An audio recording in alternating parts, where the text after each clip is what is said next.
नोएडा में porn sites पर अश्लील कंटेंट अपलोड करने के मामले को लेकर आरोपी दंपति से पूछताछ में कई चौंका देने वाले खुलासे हो रहे हैं। सेक्स चैट के लिए लेना पड़ता था टोकन। साइप्रस से नोएडा तक चलता था ये सेक्स रैकेट और चेहरा देखकर चैट करने पर अलग से किया जाता था चार्ज। इसी को लेकर एक रिपोर्ट आपको दिखाते हैं।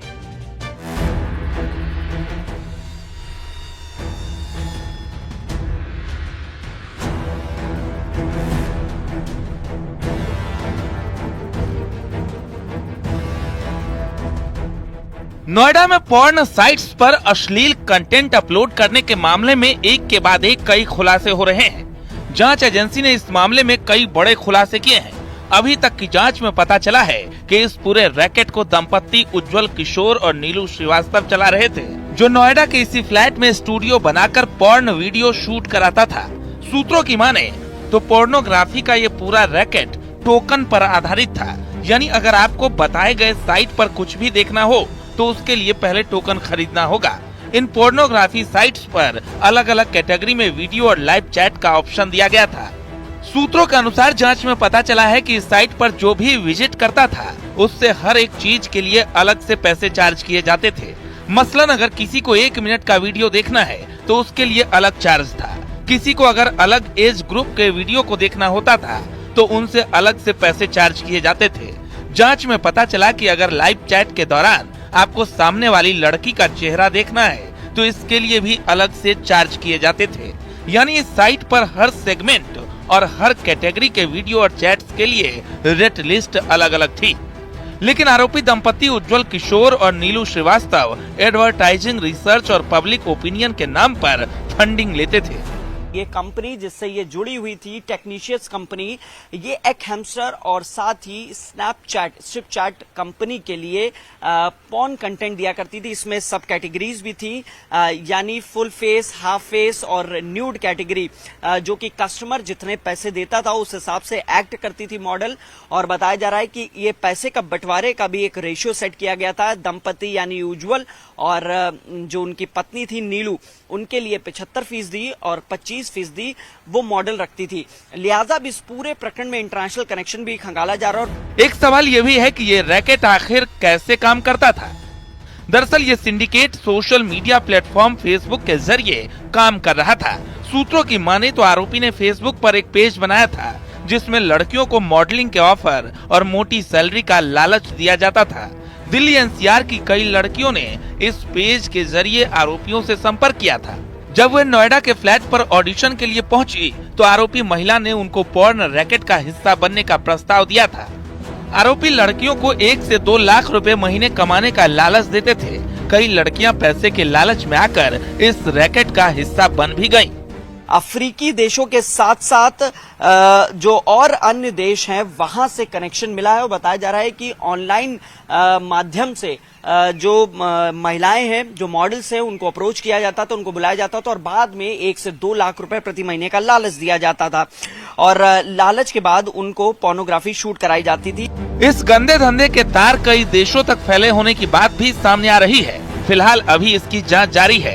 कहा जा रहा है कि इस रैकेट को चलाने में कई और देश के लोग और एजेंसियां भी शामिल थी, जिसके बुने जाल से रैकेट चलाने वाले करोड़ों रुपए की कमाई कर डाले। बताया जा रहा है कि बॉलीवुड की जो बी ग्रेड एक्ट्रेसेस होती थी वो भी इसमें कहीं ना कहीं शामिल है। करीब 400 के आसपास ऐसे मॉडल्स हैं जिनको चिन्हित किया जा रहा है और इसके साथ ही जो चिन्हित किए हैं मॉडल्स, उनसे भी पूछताछ जल्दी हो सकती है। सूत्रों के मुताबिक ये जांच और आगे बढ़ेगी। फिलहाल नोएडा पुलिस ने भी इस तरीके के जो और पीजीज हैं जो सोसाइटियों में आरडब्ल्यू में चल रहे हैं, उनको लेकर, उनके वेरिफिकेशन को लेकर आरडब्ल्यू से संपर्क करना शुरू कर दिया है। फिलहाल नोएडा के पॉश इलाके में हो रहे इस गंदे धंधे के खेल की जांच अभी जारी है और जांच की आंच इस ओर भी है कि आखिर इस कपल के तार देश और विदेश में कहां-कहां तक फैले थे। नोएडा से हिमांशु शुक्ला, न्यूज़ 18। नोएडा सेक्टर 105 की जिस कोठी में ये पूरा खेल चल रहा था वो कोठी बेहद रहस्यमयी है। लोगों की माने तो ये कोठी तभी खुलती थी जब यहाँ पर लड़की आती थी। इसके अलावा इस कोठी में तमाम ऐसे पार्सल अभी भी मौजूद हैं जो इस पूरे खेल के अहम सबूत हो सकते हैं। लेकिन सबसे बड़ा सवाल ये कि 5 साल तक इस कोठी में गंदा धंधा चल रहा था, किसी को भनक तक कैसे नहीं लगी। देखिए रहस्यमयी कोठी का पूरा सच।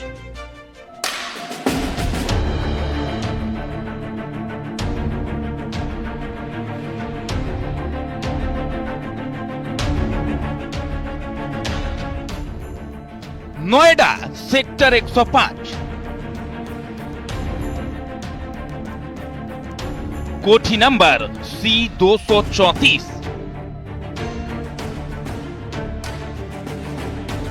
और इसी रहस्यमय कोठी में चलता था गंदे धंधे का पूरा सिंडिकेट। कैमरा लाइट एक्शन के नाम पर किया जाता था पॉर्न वीडियो शूट। किराए के इसी कोठी में उज्जवल किशोर और नीलू श्रीवास्तव लड़कियों को मॉडल बनाने का झांसा देकर ब्लू फिल्म बनाते थे, जिसकी विदेशों तक सप्लाई होती थी।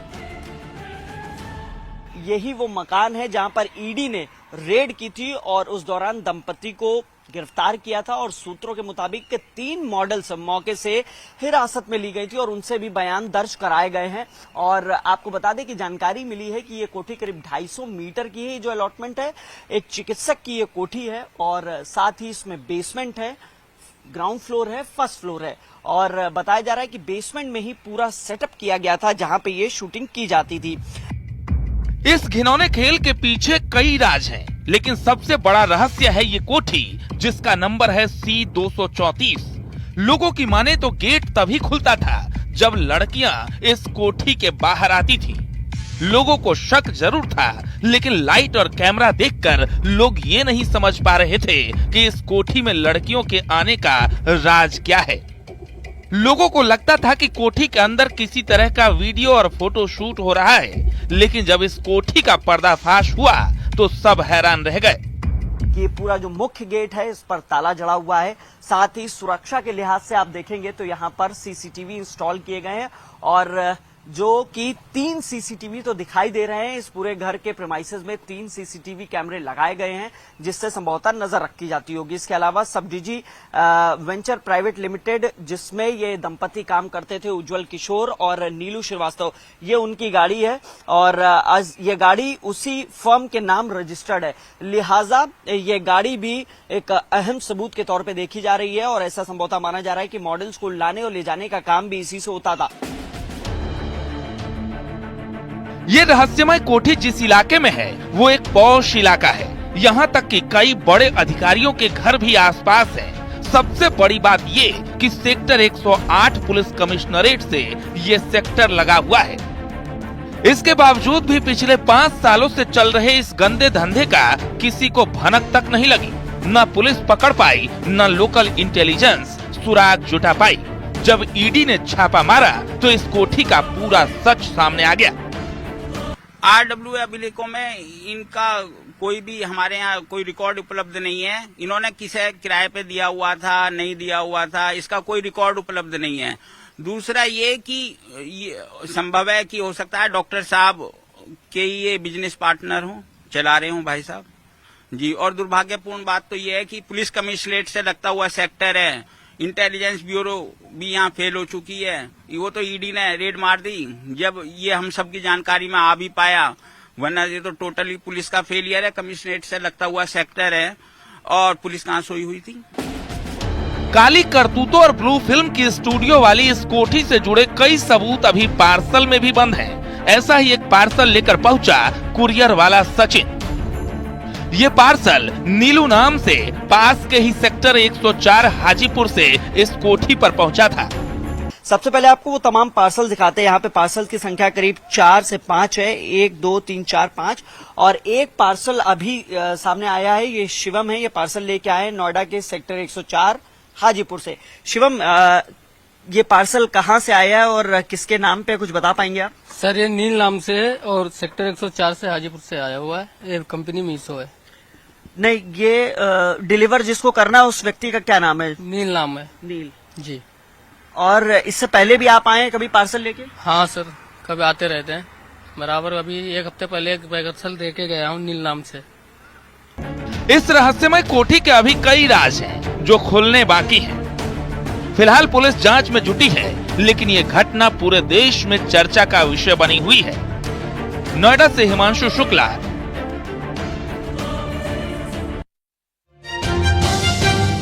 अब सवाल यह है कि जिस कोठी में न्यूड फिल्मों की इंडस्ट्री चल रही थी वो आखिर किसकी थी? क्या कोठी मालिक को इस बात की भनक नहीं थी? क्या उनके घर में ये गंदा खेल चल रहा है? क्या पुलिस की कार्रवाई में ठोकी कोठी मालिक भी अब नपेंगे? ये भी अपने आप में बड़ा सवाल है कि क्या कोठी मालिक पर भी अब सवाल उठाए जाएंगे और उन पर भी कार्रवाई होगी? एक रिपोर्ट आपको दिखाते हैं।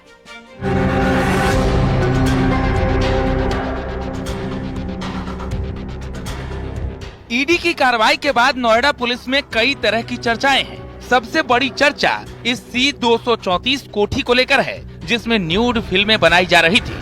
नोएडा के एक पॉश रिहायशी इलाके में बीते 5 साल से गुपचुप ये गंदा धंधा चल रहा था और नोएडा के सेक्टर 105 में बनी ये कोठी आरोपी उज्जवल किशोर और नीलू श्रीवास्तव की काली करतूतों की गवाह बनी। C ब्लॉक में मौजूद ये कोठी दिल्ली के एक नामी अस्पताल में काम करने वाले डॉक्टर दंपत्ति की है।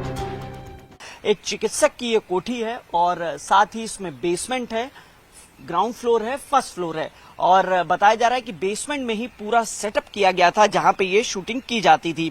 अफ्रीकी देशों के साथ साथ जो और अन्य देश हैं वहां से कनेक्शन मिला है और बताया जा रहा है कि ऑनलाइन माध्यम से जो महिलाएं हैं, जो मॉडल्स हैं, उनको अप्रोच किया जाता तो काली करतूतों वाली इस कोठी को आरोपी उज्जवल किशोर और नीलू श्रीवास्तव ने किराए पर लिया था। यहाँ एक लाइव स्ट्रीमिंग और वीडियो रिकॉर्डिंग वाला स्टूडियो बनाया गया था। स्टूडियो में अश्लील वीडियो बनाकर विदेश भेजा जाता था। लाखों रुपयों की कमाई का लालच देकर नंगेपन के इस गंदे धंधे में धकेलने वाले दंपत्ति बेहद शातिर थे। पूरा जो मुख्य गेट है इस पर ताला जड़ा हुआ है। चूंकि यहाँ पे पोर्नोग्राफी शूट होती थी, यही वो मकान है जहाँ पर ईडी ने रेड की थी और उस दौरान दंपत्ति को गिरफ्तार किया था और सूत्रों के मुताबिक 3 मॉडल्स मौके से हिरासत में ली गई थी और उनसे भी बयान दर्ज कराए गए हैं। और आपको बता दें कि जानकारी मिली है कि ये कोठी करीब 250 मीटर की है, जो अलॉटमेंट है। लेकिन ईडी की जांच में सारा खेल बिगड़ गया और इस कोठी में ताला लग गया। नोएडा की C-234 कोठी से निकली न्यूड फिल्मों की सीरीज में अभी कई और खुलासे होने बाकी है। सवाल तो ये भी उठने लगा है कि क्या कोठी के मालिक डॉक्टर दंपत्ति पर भी कोई कार्रवाई होगी? नोएडा से हिमांशु शुक्ला, न्यूज़ 18।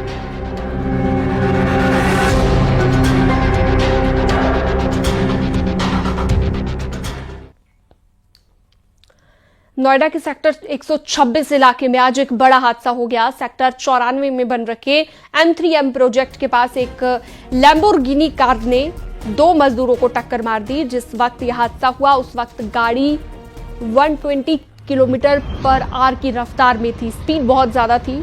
ड्राइवर की लापरवाही की वजह से यह हादसा हुआ है। लापरवाही से गाड़ी चला रहा था ड्राइवर और पुलिस ने घायलों को अस्पताल पहुंचाया। आरोपी कार चालक को गिरफ्तार कर लिया है। मजदूरों की हालत खतरे से बाहर बताई जा रही है। घटना नोएडा सेक्टर 94 में M3M प्रोजेक्ट के बाहर हुई है। 4 मजदूर फुटपाथ पर बैठकर बातें कर रहे थे। जानकारी के मुताबिक कार सवार युवक अजमेर का रहने वाला है। मामले में कार चालक के खिलाफ लापरवाही से कार चलाने की FIR दर्ज की गई है। हादसे के वक्त कार मालिक मृदुल गाड़ी में मौजूद नहीं था। मृदुल सुपरनोवा सोसाइटी में रहता है। भैया पुलिस को बुला, भाग नहीं पाए। अरे रेस मारती गाड़ी, रेस तू कितना है? अरे तेज रफ्तार लंबोर्गिनी का कहर देखने को मिला और ऐसे में 2 मजदूर घायल हुए हैं। ये घटना नोएडा के सेक्टर 94 में हुई है। इस वक्त आपको सीधी तस्वीरें दिखाते हैं। आप लंबोर्गिनी गाड़ी की स्थिति देखिए और इससे अंदाजा लगाया जा सकता है कि ये कितनी तेज रफ्तार में रही होगी। चूंकि अंदर एयरबैग भी खुल गया है, शीशे टूटे हुए हैं और जो कार का अलाइनमेंट है वो भी टेढ़ा हो गया है। जिस तरीके की भयावह तस्वीर आई थी उसके बाद ये अंदेशा लगाया जा रहा था कि मजदूरों की की स्थिति बेहतर नहीं होगी, लेकिन पुलिस की तरफ से जानकारी दी गई है कि 2 मजदूर घायल हुए हैं और जो ब्रोकर है वो इस गाड़ी को चला रहा था। फिलहाल जो मृदुल नाम का युवक है उसकी ये गाड़ी बताई जा रही है जो सुपरनोवा में रहता है, और इसके अलावा जो दीपक है वो चालक था। यहाँ पे आपको गाड़ी की 360 व्यू दिखाते हैं। मैं कैमरामैन से रिक्वेस्ट करूंगा आपको तस्वीरें दिखाएं। पीछे से भी ये पौंडीचेरी की गाड़ी बताई जा रही है और फिलहाल स्थिति देखिए किस तरीके से ये पूरी तरीके से क्षतिग्रस्त है, और इससे अंदाजा लगाया जा सकता है। प्रत्यक्षदर्शियों का यह भी कहना है कि गाड़ी की स्पीड करीब 150 किलोमीटर प्रति घंटे की रफ्तार से थी। पुलिस ने जो चालक है, जो आरोपी है, उसको गिरफ्तार कर लिया है, उसका मेडिकल करा लिया है, और साथ ही जो 2 मजदूर हैं जो सेक्टर 94 की एक कंस्ट्रक्शन साइट पर काम कर रहे थे वो घायल है, उनकी स्थिति बेहतर बताई जा रही है। और पुलिस की तरफ से कहा गया है, यह स्पष्ट किया गया है कि मुकदमा दर्ज कर लिया गया है और जल्द ही आरोपी को गिरफ्तार करके जेल भेज दिया जाएगा। कैमरामैन प्रहलाद के साथ हिमांशु शुक्ला, न्यूज़ 18 नोएडा।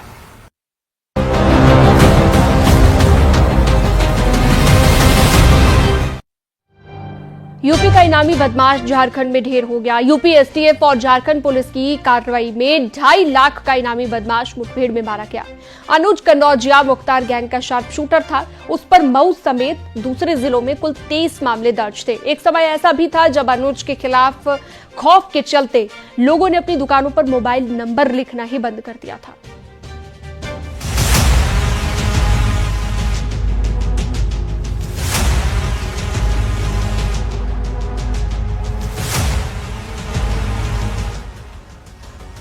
मुख्तार अंसारी गैंग के कुख्यात शूटर अनुज कनौजिया को मुठभेड़ में मार गिराया। एसटीएफ की गोरखपुर यूनिट ने अनुज कनौजिया को झारखंड के जमशेदपुर में ढेर कर दिया। झारखंड और गोरखपुर एसटीएफ के संयुक्त ऑपरेशन में मारा गया अनुज कनौजिया मऊ का रहने वाला था। अनुज के ऊपर 2.5 लाख रुपए का इनाम था और बीते गुरुवार को इनाम की राशि 2.5 गुना बढ़ा दी गई थी।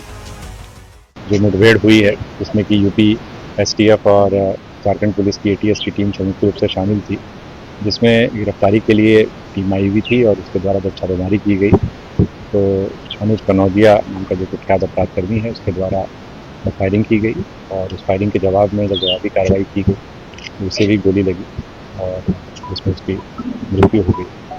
और जो एसटीएफ के डीवाईएसपी हैं उनको भी बांह पर गोली लगी है, वो वांगुरत। और अभी बाकी पूरे मामले का भी संधान जारी है। इनामी बदमाश पर यूपी, बिहार और झारखंड सहित कई राज्यों में हत्या के प्रयास, डकैती, लूट सहित अन्य धाराओं में मुकदमे दर्ज हैं।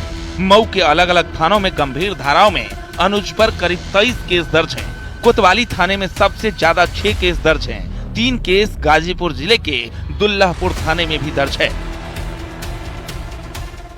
1 लाख का इनामी था, अब 2 दिन पहले उस पर 2.5 लाख का इनाम घोषित किया गया था। उसका घर है, जब पहले कुछ दिन पहले ही बुलडोजर लगाकर पूरे मकान को ध्वस्त करा दिया गया था और मुख्तार अंसारी के नाम पर यह काम करता था। उसके पर हत्या, लूट जैसे कई गंभीर मुकदमे गाजीपुर, मऊ, आजमगढ़ में कुल 23 मुकदमे दर्ज थे, लेकिन उसके ऊपर इनाम घोषित होते ही यूपी एसटीएफ और तमाम जो एजेंसी थी उसके पीछे लगी थी। बताया जाता है कि अनुज कनौजिया का मऊ में एक समय इतना आतंक था कि उसकी दहशत में दुकान के बोर्ड से लोगों ने अपने मोबाइल नंबर तक हटा दिए थे। इसका सबसे ज्यादा खौफ रानीपुर और चिरैयाकोट इलाके के बाजारों में था। चिरैयाकोट बाजार में होली से पहले हीरो होंडा एजेंसी संचालक की दिन दहाड़े गोली मारकर हत्या कर दी थी। और साल 2009-10 में जिले का एक बड़ा ठेका मैनेज करने में कुछ लोग अड़चन पैदा कर रहे थे। इस पर अनुज ने एक इंजीनियर को ही रास्ते से हटा दिया था।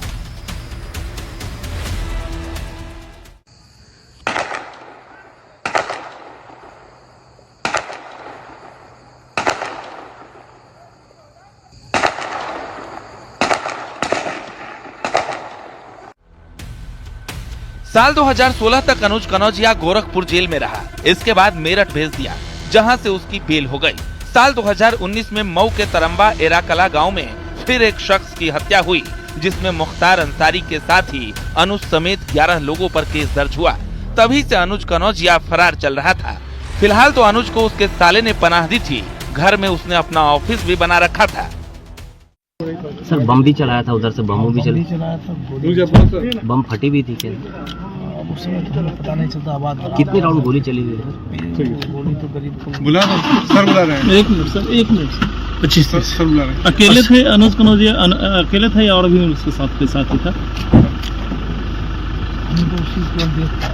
अच्छा, कितने दिनों से रह रहा था? क्या सूचना थी आप लोग यहाँ पर? काफी दिनों से रह रहा था, काफी दिनों से इसके विषय में सूचना एकत्रित किया।